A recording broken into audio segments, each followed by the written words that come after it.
The abolition of cavalry supremacy had a long-lasting impact on warfare. In the 12th and 13th centuries, heavy cavalry frequently decisively and swiftly destroyed infantry armies on what may have been a medieval battlefield. The cavalry may pose a threat to the enemy archers farther back, and the remaining infantry in the center if the front ranks collapsed. Battles did not always go like this, of course, but when they did, the losing side suffered terrible losses. Using the Old Swiss Confederacy as an example, which was crucial to this development, we explore how pure infantry forces challenged cavalry's long-standing supremacy on the battlefield in the 15th century. Before we go any further, it should be noted that heavy cavalry no longer dominated the battlefield in the manner that it had in the preceding centuries, but that this does not imply that the later German Black Riders, Polish winged hussars, or French gendarmes were ineffectual or irrelevant. It was far from clear in the 14th century that cavalry would soon encounter increasing difficulties. Until now, the Swiss and other pure infantry forces have been unable to compete with the more well-trained and highly armored knights on horseback. Although they are uncommon, instances of pure infantry armies defeating mounted knights do occur. One well-known instance is the 1307 Battle of Loudon Hill, which was recently shown accurately in the film Outlaw King and gave field fortifications a commendable amount of attention. The battles of the Golden Spurs in 1302, Bannockburn in 1314, Crécy in 1346, and Agincourt in 1415 are likely to have received even greater attention. But keep in mind that the reason these conflicts are well known is because they resulted in extraordinary triumphs. They were won, nevertheless, because of the terrain and other considerations rather than because infantry was inherently superior.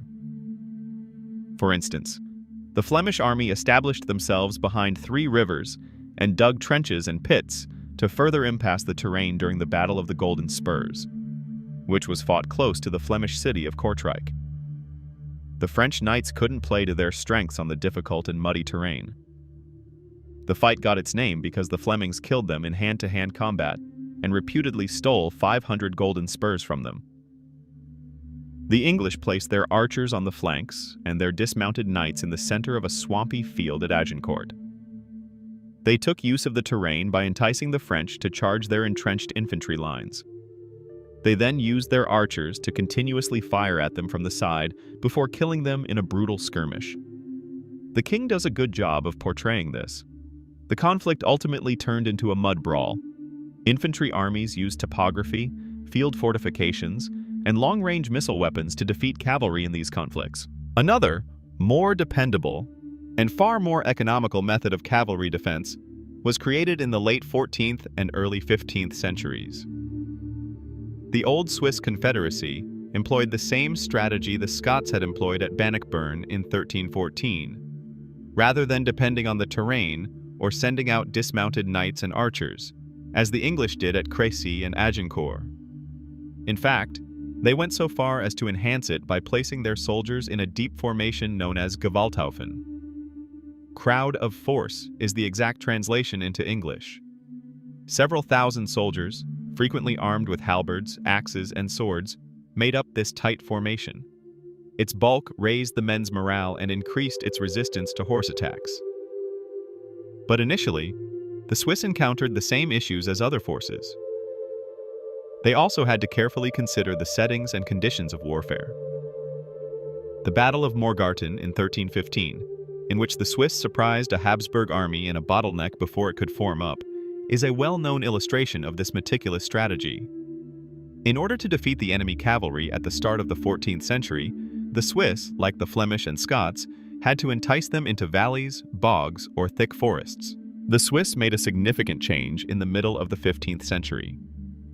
According to historian Hans Sen, they expanded the number of men with long spears and other weapons, forming the outside ranks of the pike square. These men wore half armor, which was quite inexpensive and did not impair their agility while covering the important areas of their bodies. Even though this seems straightforward, it was actually quite revolutionary because infantry could now hold their own against horse in an open field. Before this invention, Swiss armies were primarily composed of poorly trained, weakly armored soldiers, frequently farmers, armed with a variety of weapons. As a result, They lacked the weapons and fortitude necessary to engage in combat with cavalry. In order to prevent the horses from storming the square, they now employed pikes up to 6 meters long, which were longer than the cavalry's lances. Long spears were, of course, nothing new. They had been employed sometimes throughout the Middle Ages and by the ancient phalanges. However, this does not imply that they operated in the same manner, even though a late medieval pike square resembled an ancient phalanx. Alexander the Great employed the ancient Greek phalanges, which were mostly employed in hammer and anvil tactics, with the cavalry serving as the hammer. The infantry held its position at wars like Gaugamela and the Hydaspes, but the cavalry won the conflict. The Swiss, on the other hand, employed the pike square without any cavalry assistance. Their army squares served as both the hammer and the anvil. The remaining infantry won the battle by charging the enemy foot head-on. But one Swiss square built a hedgehog to protect themselves from repeated enemy horse charges at the Battle of Laupen in 1339. The enemy cavalry, which was still attempting to break the hedgehog on the flank, could then be turned against them. As a result, the Swiss employed pike squares more aggressively. In order to disrupt opponent formations, they typically had a small number of crossbowmen, archers, and skirmishers, later musketeers and arquebusiers, who moved freely throughout the formation.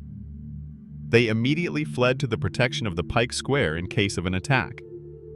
Swiss armies dropped their pikes, closed ranks, and securely secured the rear end in the ground to prepare for the impact when confronted by cavalry.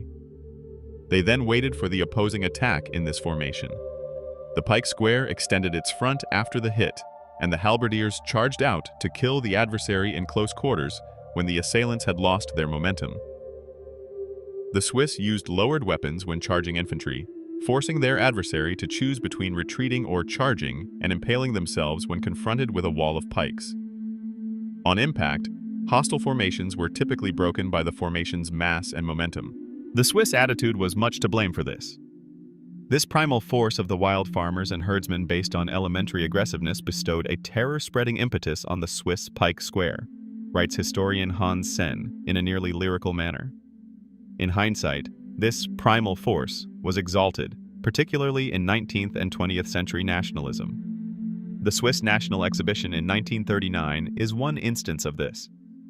The major sources indicate that the Swiss style of combat was, in reality, marked by a all-or-nothing mentality and a readiness to sacrifice one's life in battle, despite the fact that the primal force aspect has been somewhat exaggerated.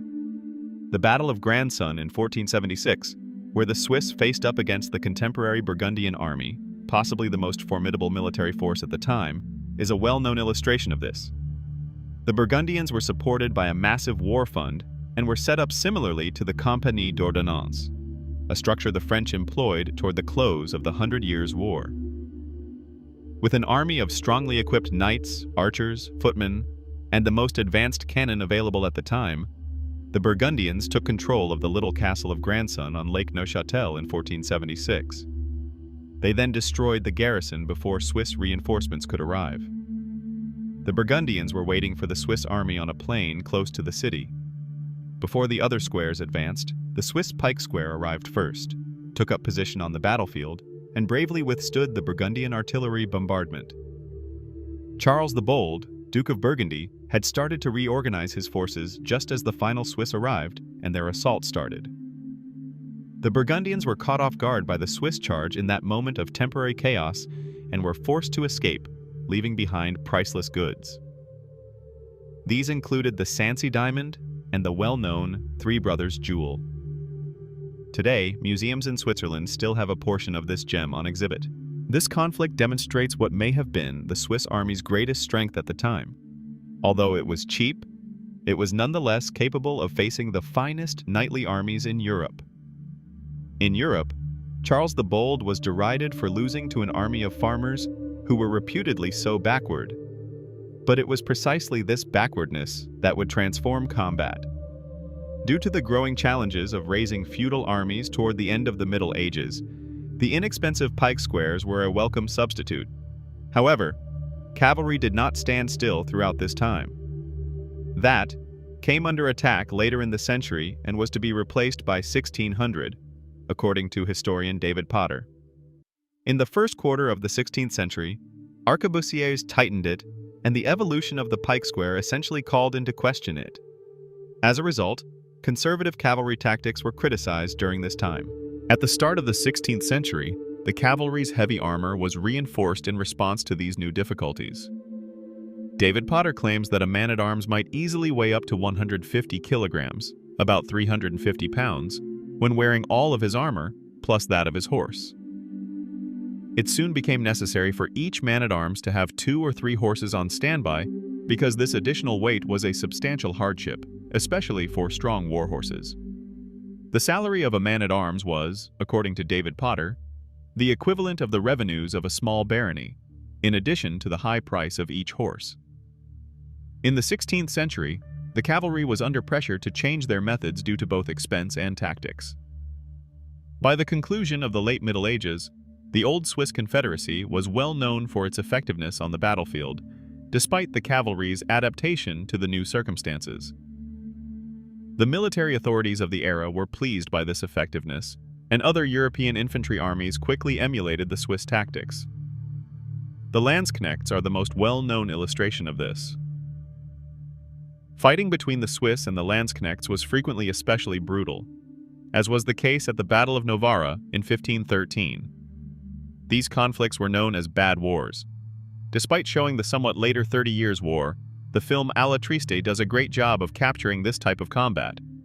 In English, these interactions are referred to as push of pikes.